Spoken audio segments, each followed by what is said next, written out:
गांव के एक कोने में एक पुरानी सी दुकान थी जो गांव के सबसे लालची दुकानदार के नाम से मशहूर थी।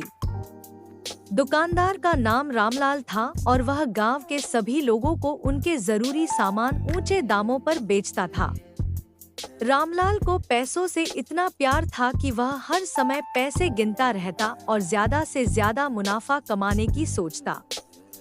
एक दिन एक बूढ़ी औरत उसकी दुकान पर आई और कुछ आटा खरीदना चाहा।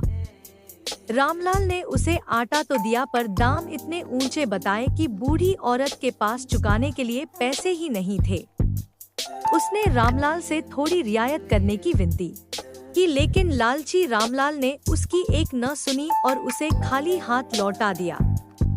रात में जब रामलाल दुकान बंद कर घर जाने की तैयारी कर रहा था, तभी दुकान के अंदर अजीब सी आवाजें आने लगी।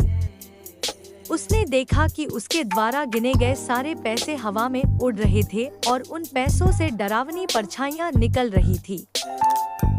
रामलाल का डर के मारे हाल बेहाल हो गया। वह समझ नहीं पा रहा था कि ये क्या हो रहा है। अचानक से उसे वह बूढ़ी औरत दिखाई दी, पर इस बार वह औरत एक भूतनी के रूप में थी।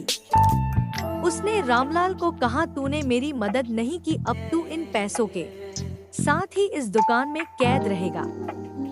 यह सुनकर रामलाल चिल्लाने लगा, लेकिन उसकी आवाज कोई नहीं सुन पाया।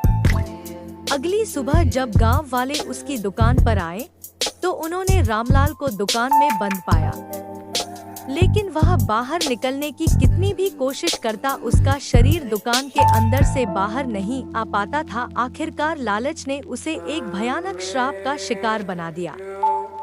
अब वह दुकान हमेशा के लिए बंद हो गई और रामलाल का लालच उसकी सजा बन गया।